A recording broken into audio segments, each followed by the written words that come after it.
मध्ये आहे देवाच्या कृपेने. रोज म्हणायचं मी विश्वास आहे देवाच्या कृपेने. मी देवाचं लेकरू आहे. मी देवाची आराधना करणार आहे. मी देवासाठी गीते गाणार आहे. मी देवाच्या राज्यात ट्रिपल वाजवणार आहे. मी देवाची सुवार्ता गाजवणारा व्यक्ती आहे. मी देवाचं नाव लोकांना घेऊन जाणारा व्यक्ती आहे. मी लोकांना शापातून पापातून बाहेर काढणारा व्यक्ती आहे. रोज म्हणायचं जीवनामध्ये. यावेळेस तुम्ही आणि आपल्या जीवनामध्ये रोज कबुली देतो त्यावेळेस तुम्ही आणि दृढ उभा राहतात. तुम्ही जसं जसं बोलू लागतात ना तुमच्या आणि माझ्या अंगामध्ये शरीरामध्ये आत्म्यामध्ये ती एनर्जी येत असते. काय येत असते? एनर्जी, ताकद, सामर्थ्य. जसं तुम्ही बोलतात तसं तुमच्या आणि माझ्या जीवनामध्ये ते कार्यरत होऊ लागत. आणि कितीतरी तुम्ही जसे जसे बोलत जाल तसे तसे तुमच्या शरीरामध्ये काहीतरी नवीन क्रिया घडताना तुम्ही पहा. कारण का या ठिकाणी तुम्ही देवाच्या गौरवासाठी उभे आहात. कोणासाठी उभे आहात? हा, म्हणून कधीच आपल्या दृष्टीने आपल्या नजरेने स्वतःला शहाणा म्हणू नका. काही लोक दुसऱ्यांना काय करतात, तो देवामध्ये उभा आहे असा काय उभा राहिला, तसा काय उभा राहिला आहे ना, तसं काय केलं असा कमून उभा ठेवू नका नाव. काही उपयोग नाही. तू कसा प्रभूच्या राज्यात उभा आहे तुझ्याकडे बघ. म्हणा सगळेजण आमेन.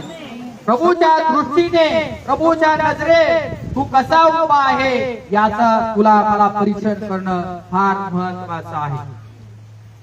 की देवाच्या नजरेत तू कधीच नाही पडला पाहिजे. ज्या देवाने तुला शक्ती दिली, कृपा दिली, त्या देवाकडे आपली दृष्टी लाव की मी आज त्याच्याकडे पाहून उभा आहे. आमेन. तर त्याच्या कृपेत तुम्ही आणि मी चालत आहोत. देवाच्या लोकांना तुमच्या आणि माझ्या कधीच अहंकार किंवा गर्व तुमच्या आणि माझ्या जीवनामध्ये येणार नाही. लुसिफर दिवस उभा होता, परमेश्वराच्या समोर उभा होता. बरोबर आहे. याच्या 12व्या अध्यायात त्याची स्टोरी आहे. परमेश्वराच्या समोर उभा राहायचा आणि परमेश्वराची स्तुती आराधना करणारा होता एकेकाळी. बरोबर आहे ना. स्तुती आराधना करण्याचा आणि परमेश्वराने त्याला स्तुती आराधनेचं गिफ्ट दिलं. लाखो देवदूत त्याच्या बरोबर वर्शिप करत होते देवाची. लाखो देवदूत. तो लीडर होता. लिसन टू मी. तो लीडर होता, लीडर. आणि असं लिहिलंय तो लीडर करत असताना तो पुढे प्रीच करायचा किंवा वर्शिप करायचा किंवा स्तुती करायचा देवाचं. असे सगळे देवदूत त्याच्या पाठीमाग स्वर वंश करायचे. त्याच्या बरोबर पाठीमाग गाऊ लागायचे. त्याच्या अंडर मध्ये होते, त्याच्या अधीन मध्ये होते.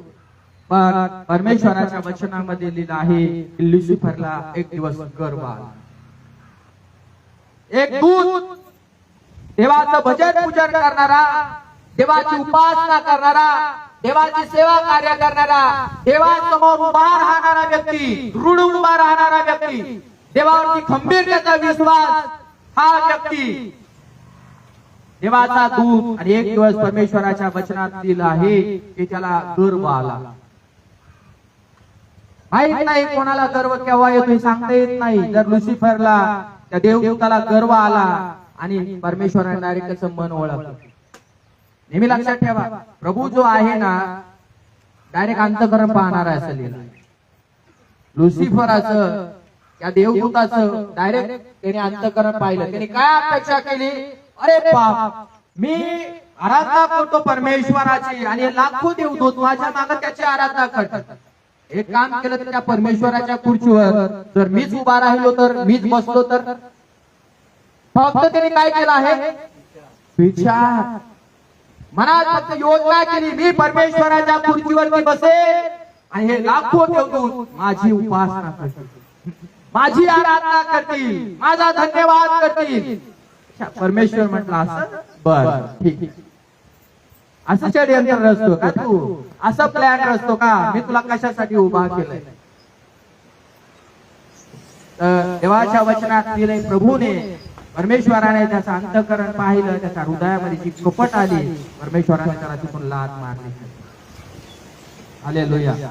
लात मारल्यानंतर असं लिहिलं आहे की तो एकटा खाली आला नाही, 1/3 देवदूत तो खाली घेऊन आलेला आहे. 1/3 तो एकटा आला नाही खाली, 1/3 ज्यावेळेस तो खाली घेऊन आला, स्वर्गामध्ये दूत होते आणि पृथ्वी तलावरती ज्यावेळेस टाकलं त्या दूताचे भूत झाले.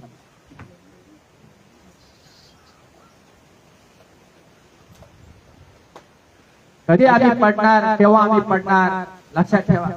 गर्व कोणामध्ये येणार आहे सांगता येणार नाही, पण तुम्हाला मला ख्रिस्त राज्यात उभे राहायचंय. त्यांनी सेवा कार्याला लात मारली, तो दृढ उभा होता, पण त्यांनी विश्वास गमावलाय. त्याचे हाल बघा शेवटच्या पुस्तकामध्ये, ह्या प्रगटीकरणामध्ये किती डेंजर आहे. साधारण गोष्ट नाहीये ती. म्हणून आमच्या आत्मिक जीवनाकडे देखील लक्ष राहायचं, देणं गरजेचं आहे की आम्ही पडू नये, म्हणून आम्ही स्वतःला सांभाळलं पाहिजे. आणि मेन पडण्याचं कारण एकच आहे, गर्व माणसाचे. तर स्वतःच्या जीवनात तो येऊ शकतो, सर्वसाधारण लोकांच्या जीवनात हेच येऊ शकतो. काय देवाचा उपयोग करतो. मी प्रार्थना केलं का आंधळ्यांना डोळे, काहीतरी होतच ना बाबा. एका शब्दात भूत निघतं. प्रार्थना फोनवरती जायची गरज नाही. इकडून प्रार्थना केली का तिकडे लगे भूत लगे उलट पालत होऊन तिच्यातला दुरात्मा त्याच्यातला दुरात्मा निघून जातो, आहे ना. त्यांनी प्रार्थना केलेली, भारी प्रार्थना केली बाबा, लोक म्हणतात लगेच निघालं बाबा ते, आहे ना. पण माणसाला काय येतो, काही थोडंफार जगातली प्रॉपर्टी माणसाकडे आली, माणसाला काय येतो, काही ना काही गोष्टी त्यांना मिळू द्या, लगेच गर्व येतो. चांगल्या चांगल्या विश्वासणाऱ्या लोकांना पा थोडंफार वर्षित, थोडीफार आराधना, थोडंफार पवित्र शास्त्राचं वचन समजायला लागले तर पास्टर त्याच्या नजरेत 0 झाले, 0 झाले. गुरुला तुच्छ लेखायला लागत. नेवार कधीच नाही. देवाच्या लोकांना गुरु तो गुरु असतो. पहिला गुरु होली स्पिरिट, नंतरचा गुरु सेवक असतो. आम्ही किती टीचिंग केली आणि किती जरी पाळत झालो आणि किती जरी बायबल उकळून जरी पेलेला असतो ना, तो गुरुपेक्षा कधीच त्याला श्रेष्ठ होत नाही. बायबल मध्ये आम्हाला प्रूफ आहे. तेव्हा श्रेष्ठ स्वतःला समजू नका. नेहमी लक्षात ठेवायचं की देवाच्या सेवकांच्या नेहमी आम्हाला अधीन ठेवायचं. अशासाठी अधीन ठेवायचे की आमच्यामध्ये तो इगो कधी पण येऊ शकतो. आम्ही कधी पण बोलून फुग्यासारखे फुगू शकतो. कितीतरी लोक फुगतात या सेवा कार्य करत असताना. प्रभू तुमचा उपयोग करताय, प्रभू आमचा उपयोग करतो, मग काहीतरी वेगळं वाजवायला बोलवलं येणार नाही अजिबात वाजवायला. काय भाव लागला का तुला? इकडे वाजव तमाशात जाऊन मग ढोलकी, इकडे नाही वाजवत येत तर का नाही वाजवायचं प्रभूच्या गौरवासाठी? तुझ्यामध्ये युग आलाय, तुझ्यामध्ये गर्व आलाय, पडलाय खाली, लक्षात ठेव. देवाच्या लोकांनो स्वतःला सांभाळणं फार महत्वाचं आणि फार गरजेचं आहे. यीशु मसीह की वो है जिंदा खुदा, वो है सबका खुदा, तेरे नजदीक है ना वो तुझसे जुदा, हो ना तुझसे जुदा. वो है जिंदा खुदा, वो है सबका खुदा, तेरे नजदीक है ना वो तुझसे जुदा, ना वो तुझसे जुदा. जितने पापी है वो क्षमा पाएंगे, मेरा यीशु मौजूद है यहाँ. जितने पापी है सब वो क्षमा पाएंगे, मेरा यीशु मौजूद है यहाँ. आणि मग या ठिकाणी तुम्ही आणि मी पाहतो किती लोक या शेवटच्या दिवसामध्ये पापीमय जीवनामध्ये घसरत चाललेले आहेत. सेवा कार्य करत असताना देखील आमच्या जीवनातून, तुमच्या जीवनातून, सेवकाच्या जीवनातून, सेविकेच्या जीवनातून देखील तेवढं तुम्ही आणि वाढत जातो ना, घसरण्याची देखील वेळ येत असते. हे काय परीक्षा आहेत आमच्या, आणि आम्हाला टिकून राहणं देवाच्या लोकांना फार महत्वाचं, फार गरजेचं आहे. आणि मग आम्हाला माहिती आहे की इस्रायल लोकांनी काय केलं होतं, हे परमेश्वराच्या आज्ञाचं उल्लंघन. एवढे दिवस लागते का? कनान देशामध्ये जाण्यासाठी देवाने आम्हाला काय दिलं ना? बटणं दिले नाही. कोणाविरुद्ध कुरकुर करत होते? अरे मटणा नाही खायला मिळाले, लावे पक्षी खायला नाही मिळाले, परमेश्वर रोज तुमच्या बरोबर होता आणि त्या परमेश्वराच्या विरुद्ध तुम्ही बोलायला लागले. इस्रायल लोकांनी तिकडे कुरकुर केली. किती दिवसाचा प्रवास होता? किती दिवसाचा? किती दिवस लागले? 40 दिवसाचा प्रवास, 40 वर्ष लागले. फोड फोडण्यासाठी प्रभू हे करतो बरं का. आम्ही सगळे खोडकरच आहेत, मी पण त्याच्या मागला. असं समजू नये की मी खोट करत नाही, बाबा मला काही माहित नाही, असं नाही काही, तसं नाही, असं काही नाही. देवाने पुष्कळांना मग प्रवास करता करता तिकडेच काढून टाकले. येऊच नको म्हणले पुढं, तुझ्यात लयच गर्व आलाय, लय टमाटा माटा माटा बोलायला लागलाय, लय पुढं पुढं चालायला लागला. अरे देवाचा मंत्री कोण होईल? देवाचा गुरु कोण होईल? तो म्हणतो तू जर माझ्या विरुद्ध बोलायला लागला तुला पुढे नेणारच नाही, इथंच मरतो. किती वर्षात कोण मेला असेल आपल्याला नाही सांगता येत, पण मेले कितीतरी लोकांना, इस्रायल लोकांना गर्वाच्या पायी ते पडले. पडल्यामुळे देवाने तिथंच त्यांना काढून टाकलं, त्यांना कनान देशामध्ये आजच्या स्वर्गात आणलं नाही. ही रिअल परिस्थिती आहे. आम्हाला स्वर्गात जायचं सोपी गोष्ट नाहीये. आपल्याला टिकून राहावं लागेल, आम्हाला उभा राहावं लागेल. पापाचा परिणाम आहे मनुष्य जीवनामध्ये हे पडत असतो. येशू मसीह की ही करीत करास मंडळीमध्ये ही गोष्ट घडलेली आहे. वाचा. म्हणून आपण उभे आहो असे ज्याला वाटते त्याने पडू नये म्हणून सांभाळावे. काही काही लोकांना वाटतं आम्ही मोकळे आहोत, नाही का, स्वतंत्र आहे. किती लोकांना वाटते? काही काही लोकांना वाटतंय की नाही का वाईट आमच्या जीवनामध्ये आहे, पाप आमच्या जीवनामध्ये आहे. काही समस्या बिमस्या नाही बाबा, आम्हाला अडचणी विडचणी काही नाही. चालते आमची गाडी, रुळावरती आहे बरोबर, धावती गाडी, पळती एक्सप्रेस गाडी, काही प्रॉब्लेम नाही, काही अडचणी नाहीत आम्हाला. चालेल. येशू मसीह की बोला सगळ्यांनी, येशू मसीह की. आमच्या जीवनावरती रोज देवाची कृपा आणि रोज देवाची कृपा आमच्या जीवनावरती होणं फार गरजेचं आहे. म्हणा मी देवाच्या कृपेशिवाय काहीच नाही. कृपा करने वाले सदा तरस खाने वाले. गाऊया. कृपा करने वाले सदा तरस. रोज आपल्या जीवनावरती देवाची कृपा झाली पाहिजे. परीक्षा आमच्या जीवनामध्ये येणार, पण देव आमच्या शक्तीच्या पलीकडे परीक्षा घेणार. वाचा वचन. मनुष्याला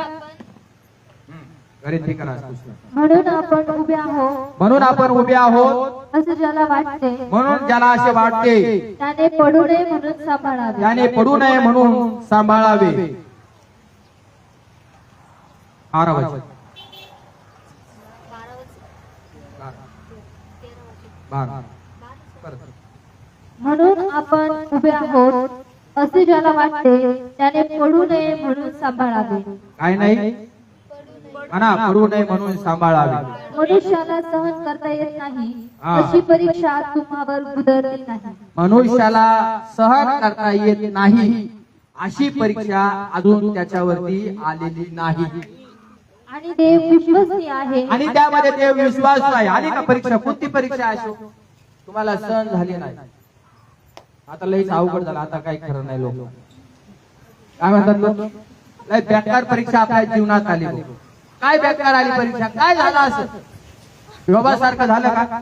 एका क्षणात काही मुलं मेले, झालं का? झालं का? काय असं अवघड झालं की लोक विचार करू लागले ते म्हणजे लय अवघड झालं बाबा, लय बेकार परीक्षा आपल्या जीवनामध्ये आली. पण देवाच्या वचनामध्ये काय लिहिलं आहे? देव म्हणतो मी तुमची शक्तीच्या पलीकडे परीक्षा घेत नाही.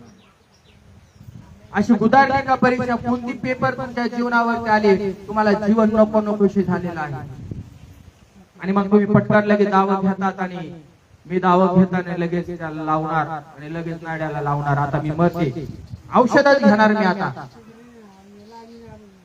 रोगालाच घेते. ती बाटली सांगते घरात जाते, रपा रपा रपा रपा विश्वास लगेच नाड्याला लावते, लगेच प्यायला चालू करते. पडली ना बाई. कोणती परीक्षा आली तुझ्या जीवनावर की अशी तुझी जीवन यात्रा तू संपुष्टात आणत आहे?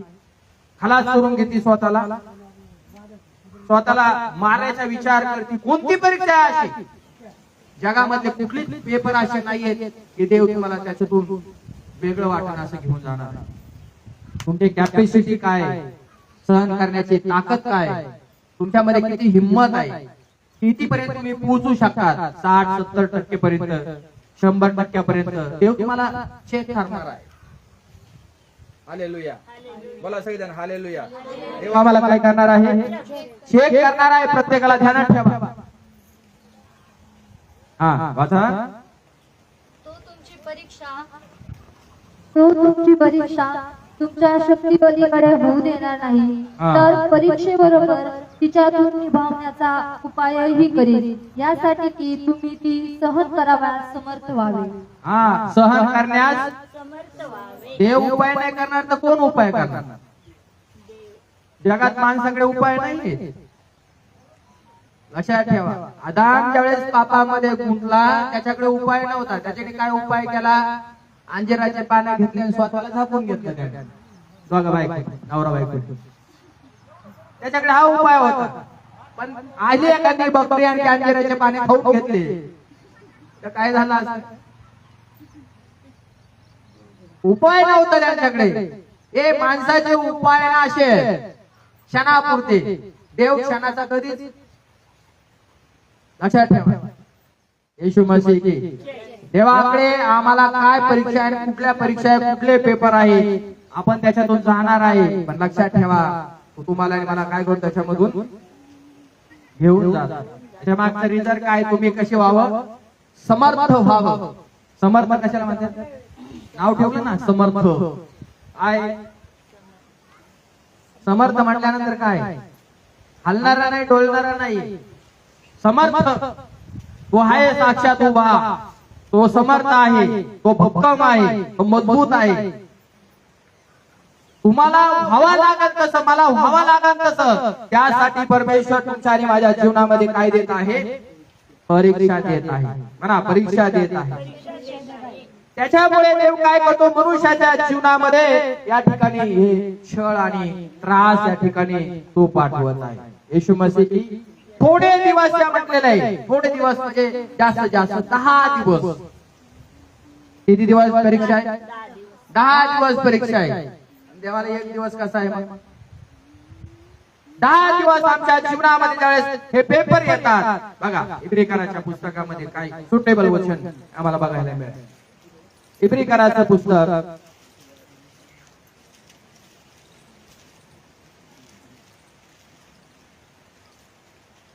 12वा अध्याय.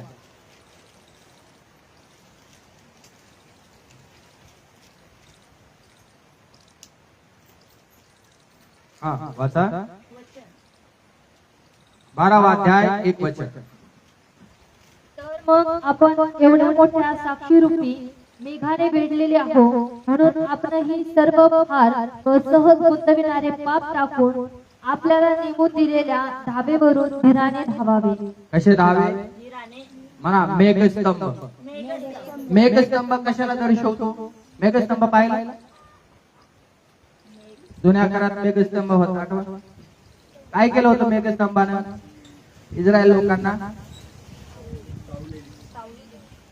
म्हणा, सावली नाही का? मेघस्तंभ तू, अग्निस्तंभ तू, शुभ्र ज्योती तू, पावन प्रभू. देवाने काय केलं होतं? झाकून घेतलं होतं, ऊन लागू नये म्हणून. बरोबर. मेघस्तंभ म्हणजे काय? मेघ पण उभं होतो ना, काय? देवाची उपस्थिती. म्हणा, देवाची उपस्थिती. मेघ म्हणजे काय? देवाची उपस्थिती. देव काय करतो या वचनामध्ये? तुम्ही काय म्हणतो? कशाने झाकलेले आहात? मेघस्तंभानं, साक्षी रूपीने. कशाने? जे आमच्या जीवनात देवाच्या उपस्थितीत आल्यानंतर काय घडल्या? काय घडल्या? असंच येतोय का आम्ही? साक्ष घडल्यात. आणि साक्ष घडल्यामुळे आमचा विश्वास प्रभू मध्ये काय झालेला आहे? वाढला, दृढ झाला, मजबूत झाला. आणि त्याच्यामुळे काय होतं? देवाच्या उपस्थितीत अजून आम्ही पुढे आलेलो आहे. म्हणून या ठिकाणी असं लिहिलं. तर मग आपण एवढ्या मोठ्या साक्षीरूपी मेघाने वेढलेले आहोत. तर एवढ्या मोठ्या साक्षीरूपी मेघानं त्याच्या उपस्थितीने आम्ही सगळेजण वेढलेलो आहोत. म्हणून म्हणून मी तुम्हाला काय म्हटलं? योबाला काय केलेलं आहे? कुंपण टाकलेलं आहे. आम्हाला काय केलेलं आहे देवानं? कुंपण टाकलेलं आहे. घर बांधलं, बंगला बांधताना वाढ कंपाऊंड करता साईडने बघा पुढे गेट आहे. कुणी जाऊ शकतो का? कुत्र जाऊ शकत नाही आतमध्ये. लक्षात ठेवा. मग आत्मिक जीवनामध्ये देखील देवाच्या उपस्थितीने तुम्हाला मला काय केलेलं आहे? तूने मुझे आगे पीछे घेर रखा है, अपना हाथ मुझी पर सदा रखा है. बोला, तूने मुझे आगे पीछे घेर रखा है, ओ अपना हाथ मुझी पर सदा रखा है. तेरी आत्मा से भाग कर मैं कहाँ जाऊं, तेरी आत्मा से भाग कर मैं कहाँ जाऊं. म्हणजे काय केलं देवाने आम्हाला? घेरलंय. हा, पुढं वाचा.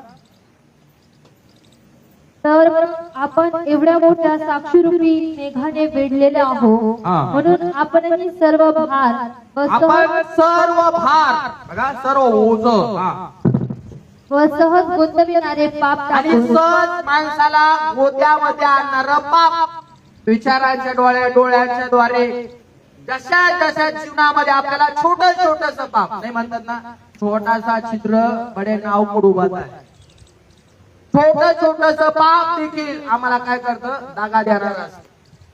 हा, छोटस पाप आपल्याला नेमून दिलेल्या धाबेवरून धीराने धावावे. आपण जे काही धाव धावताय त्याच्यावरती कसं धावायचं? आपल्याला धाव कोणती आहे? आम्हाला जायचंय. कुठं जायचं आहे?